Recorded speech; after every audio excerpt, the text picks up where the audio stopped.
As part of its mandate, the Ministry of Finance is expected to present the national fiscal expenditure to Parliament next month, but before it does so, it draws consultations with key stakeholders. Many, if not all, are anticipating a favorable budget as government is yet to conclude its negotiations with the International Monetary Fund (IMF) for an economic bailout.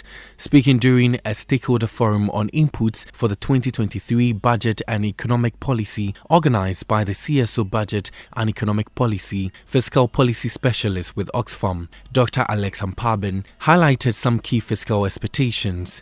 As it stands, anybody earning $35 a month is already in the tax bracket. What would $35 a month do to you?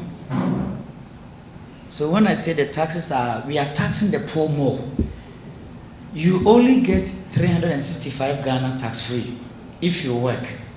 You get 365 Ghana tax-free. Any amount, even if you get 366 or 367, your marginal tax rate is already 5%.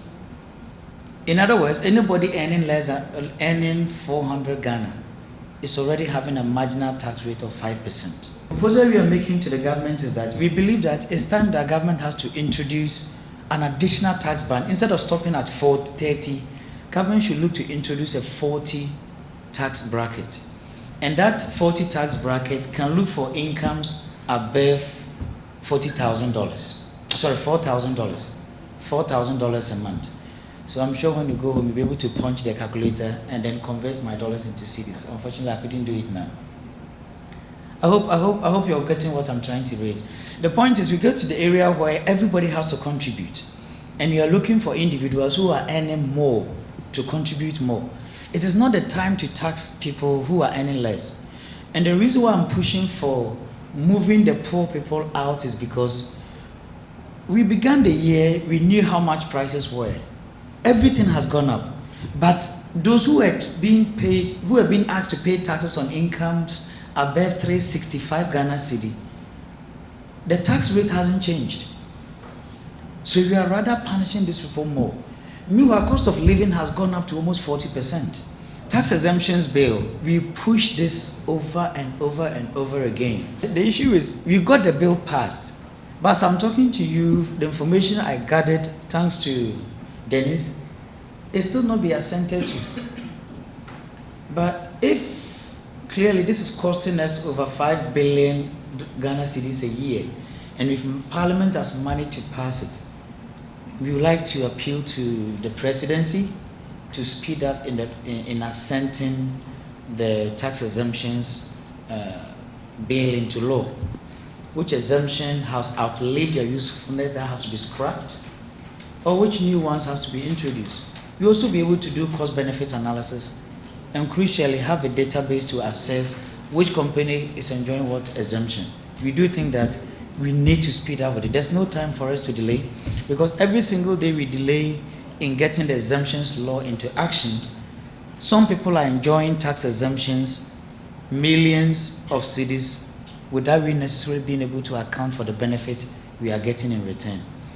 And I think we do have every reason to be concerned. The Natural Resources Governance Institute also highlighted some inputs to boost the extractive sector. Now, if Ghana thinks that it wants to transition to renewable energy, then it should also be thinking about how to develop its critical mineral resource base, so that will fuel into the process of renewable energy development. And what we are proposing is that government should first take stock of the reserves of critical minerals that we have in the country. So how much lithium do we have in the central region and other parts of the country? How much iron ore do we have in the OT region, in the northern region, in the western region, for instance? We've heard of patches of those resources in all these corners. We entreat government to invest in the Geological Services Authority to undertake a strategic assessment of the resource that we have, of critical minerals resources that we have under the ground, so that we use that as a basis to negotiate for investment in developing these critical mineral resources. Civil society organization Vision for Alternative Development also called on government to increase tobacco taxes to rake in more revenue. You and I know the economic burden and then health-wise, the hardship that people go through with respect to consumption of these commodities. In Ghana too, we are told that the economic burden with respect to tobacco is about 97 million.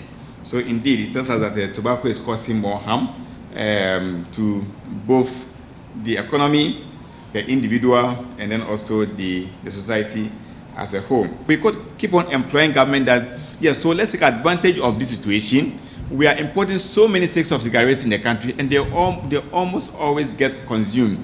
So why don't we increase taxes on these commodities? We get more revenue. Consumption reduced, but to a small, so that the company will still make their money, and government will also make its own revenue.